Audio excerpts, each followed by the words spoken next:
মাননীয় স্পিকার, 1985 সালে ঢাকা বিশ্ববিদ্যালয়ে প্রথম বর্ষের ছাত্র হিসাবে আমি 90-এর আন্দোলনে যোগদান করেছিলাম।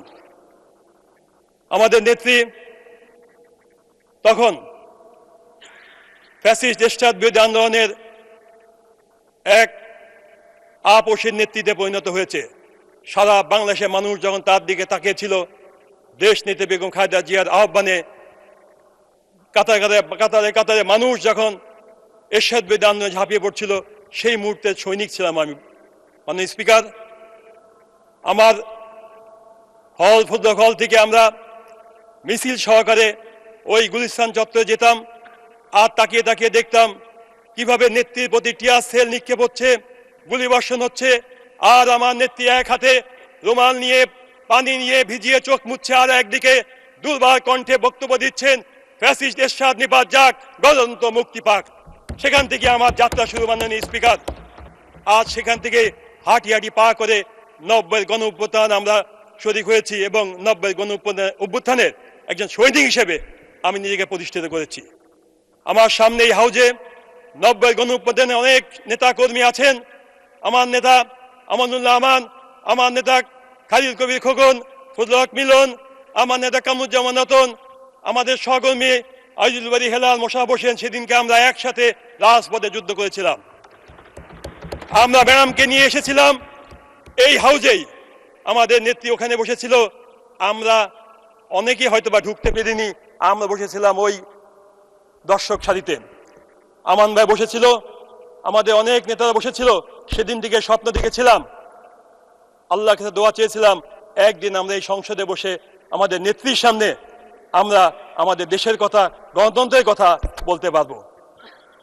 আল্লাহ দোয়া কবুল করেছেন, এখানে তার রহমতে আসতে পেরেছি ঠিকই, কিন্তু নেত্রীকে আমরা পাইনি। তিনি চলে গিয়েছেন আমাদের ছেড়ে বহুদূরে, যেখান থেকে আর ফিরে আসা যায় না। তবে এমন একজনকে রেখে দিয়েছেন, এমন একজনকে তিনি বানিয়ে দিয়েছেন, এমন একজনকে তার যোগ্য উত্তরসূরি রেখে গিয়েছেন, তিনি আজকেও রেখেছেন।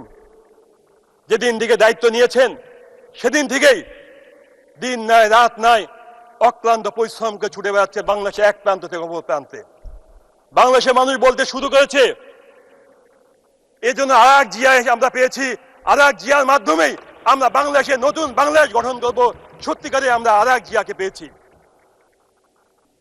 আমি ধন্যবাদ ও কৃতজ্ঞতা জানাই আমার মাননীয় প্রধানমন্ত্রীকে, যিনি আমাকে সেই রাজপথের সৈনিক থেকে তুলে এনে ছাত্র বিষয়ক সম্পাদকের দায়িত্ব দিয়েছেন এবং নমিশন দিয়ে আজকে এই সংসদে বসার সুযোগ করে দিয়েছেন।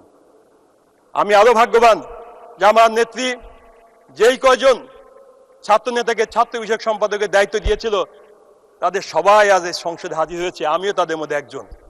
একজন অবশ্য মারা গিয়েছেন। আমাদের মাঝে আমানুল্লাহ আমান এমপি সাহেব আছেন, আমাদের শ্রদ্ধেয় নেতা ডক্টর খন্দকার মোশাররফ হোসেন স্যার আছেন, আমাদের ফজলুল হক মিলন মাননীয় এমপি সাহেব আছেন, শহীদুদ্দিন চৌধুরী আছেন, ছাত্র বিষয়ক সম্পাদক সাউদ্দিন টুকু আছেন এবং আমি সর্বশেষ ছাত্র বিষয়ক সম্পাদক। এদিক থেকে আলহামদুলিল্লাহ আমার দল এবং দলের নেতা কর্মীর কাছে সবার কাছে আমি কৃতজ্ঞতা ধন্যবাদ জানাই।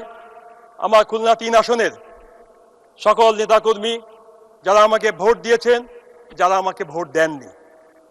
কেন ভোট দেননি সেটা তারাই বলতে পারবেন, কিন্তু আমি সবার কাছেই দাবি জানিয়েছিলাম, ভোট দিলেও আমি থাকবো আপনাদের সাথে, ভোট না দিলেও আপনাদের সাথে থাকবো। এজন্য সকলকে ধন্যবাদ জানাই এবং খুলনা শহরের, খুলনা জাতীয়তাবাদী দলের সকল নেতাকর্মী, সকল সমর্থকদেরকে আমি আমার ধন্যবাদ ও কৃতজ্ঞতা জানাচ্ছি। এবং সেই সাথে স্মরণ করছি মহান স্বাধীনতা দিবসের, মহান স্বাধীনতা যুদ্ধে যারা অংশগ্রহণ করেছিলেন তাদেরকে শ্রদ্ধার সাথে স্মরণ করছি। 90 গণ অভ্যুত্থানের সকল শহীদদের আজ স্মরণ করছি 24 গণ অভ্যুত্থানের আমার সেই সকল ছোট ভাই ব্রাদাররা, যাদেরকে সাথে নিয়ে আমি সেই যুদ্ধে অংশগ্রহণ করেছিলাম। এখানে অনেকে আছেন, আমাদের সহযোদ্ধা মাননীয় সংসদ ডাক্তার আছেন, হাসনাত নেই, আমাদের অনেকে নেই, যাদেরকে নিয়ে আমি গত 24 আন্দোলনে অংশগ্রহণ করেছিলাম। তারপরেও আমাদের বিরোধী দলের অনেকে এবং যুদ্ধে অংশগ্রহণ করেছিল সকল যোদ্ধাদেরকে আমি আমার অন্তঃস্থল থেকে ধন্যবাদ জানাচ্ছি, কৃতজ্ঞতা জানাচ্ছি। এবং যারা আহত হয়েছেন এবং যারা পঙ্গুত্ব বরণ করে এখনো ভালোভাবে বেঁচে থাকার জন্য লড়াই করছেন, তাদের সুস্থতা কামনা করছি এবং সংশ্লিষ্ট কর্তৃপক্ষের কাছে দাবি জানাবো তাদেরকে যেন আশু পুনর্বাসনের ব্যবস্থা করেন। ধন্যবাদ জানাচ্ছি আমার জাতীয়তাবাদী ছাত্র দলের সকল নেতাকর্মীকে, যাদেরকে সাথে নিয়ে আমি 24-এর গণঅভ্যুত্থানে সক্রিয়ভাবে অংশগ্রহণ করেছিলাম। ছাত্র দলের সভাপতি রাকিব, নাসির সহ শিপন সহ অগণিত নেতা কর্মীদের প্রতি আমি আমার কৃতজ্ঞতা, শ্রদ্ধা, ধন্যবাদ জানাচ্ছি। মাননীয় স্পিকার, আজকে যখন এই সংসদে এসে আমরা একত্রিত হয়ে জুলাইয়ের চেতনাকে ধারণ করে দেশ গড়ার জন্য সকলের সামনে দিয়ে এগিয়ে যাচ্ছিলাম, তখনই দেখি আবার নতুন করে এটি ষড়যন্ত্রের আভাস দেখা যাচ্ছে। আমাদের সংসদ, আমাদের সরকার 2 মাস 8 দিন মাত্র অতিবাহিত করেছেন। এর মধ্যে আমাদের নেতা মাননীয় প্রধানমন্ত্রী এবং আমাদের সরকার একের পর এক জনবান্ধব কার্যক্রম হাতে নিয়েছেন। কখনো ফ্যামিলি কার্ড, কখনো কৃষক কার্ড, কখনো ইমাম মসজিদের জন্য ভাতা, কখনো খেলোয়াড়দের জন্য ভাতা, কখনো হিন্দু পুরোহিতদের জন্য ভাতা, একটা পর একটা উন্নয়নমূলক কর্মকাণ্ড এবং সমাজমূলক কর্ম। মাননীয় সদস্য, আপনি হুইপ হিসাবে নিজের সময় বাড়িয়ে নিতে পারেন। আপনি কি আরো বলতে চান? আরো 2 মিনিটে শেষ করতে পারবেন? আবার সবাই ভাববে কি নিজে নিজে নিয়ে নিছি। 2 মিনিটই দেন। 2 মিনিটে শেষ করুন। Thank you. শুধু একটি কথাই বলবো, ক্যাম্পাসগুলোতে আবার অশনি সংকেত। মাননীয় স্পিকার, এইভাবে যদি গুপ্তভাবে মব ক্রিয়েট করে ক্যাম্পাসে অশান্তি সৃষ্টি করা পায়তারা শুরু হয়, মাননীয় স্পিকার, সাধারণ ছাত্রছাত্রীদের জন্য এইটা কখনোই সুখকর হবে না, ভালো কিছু বয়ে আনবে না। আমাদের ছাত্রছাত্রীরা অনেক সময় নষ্ট করে ফেলেছেন, তা আর চায় না ক্যাম্পাস অশান্ত হোক, তা চায় ক্যাম্পাস শান্ত থাকুক।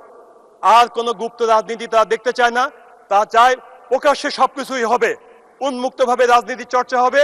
এবং যদি রাজনীতির কোনো আলোচনা করতে হয়, সবার মতামতের ভিত্তিতেই একটা রূপরেখা তৈরি করা যেতে পারে মাননীয় স্পিকার। আর যদি সংসদ মনে করে ক্যাম্পাসে কি টাইপের রাজনীতি চলবে, সেটা নিয়েও সংসদে আলোচনা হতে পারে মাননীয় স্পিকার। আমরা চাই ক্যাম্পাস শান্ত থাকুক। কোনোভাবেই আমাদের রক্তের বিনিময়ে যে ক্যাম্পাস আমরা ফিরে পেয়েছি, এই ক্যাম্পাস আমরা আর নষ্ট করতে চাই না। আর চাই না কোনো মব ক্রিয়েট করে ফ্যাসিস্ট আমলের জামানায় আমরা ফিরে যেতে। আমরা চাই মেধার ভিত্তিতে আগামী দিনের ছাত্র সমাজ গড়ে উঠুক, দেশের নেতৃত্ব গড়ে উঠুক। মাননীয় স্পিকার, ওই শেষে আমার এলাকার কথা বলতে হয়।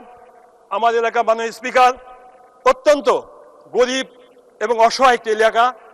আমাদের এলাকাকে আগে বলা হতো এটা হচ্ছে খুলনার শিল্পাঞ্চল এলাকা, বাংলাদেশের একমাত্র শিল্পাঞ্চল এলাকা, যেখানে একসময় খুব জমজমাট অবস্থা ছিল, এখন মৃত্যু পরিণতিতে পরিণত হয়েছে। মাননীয় স্পিকার, মাননীয় স্পিকার, আমাদের প্রধানমন্ত্রী নেই, উনি গিয়েছিলেন।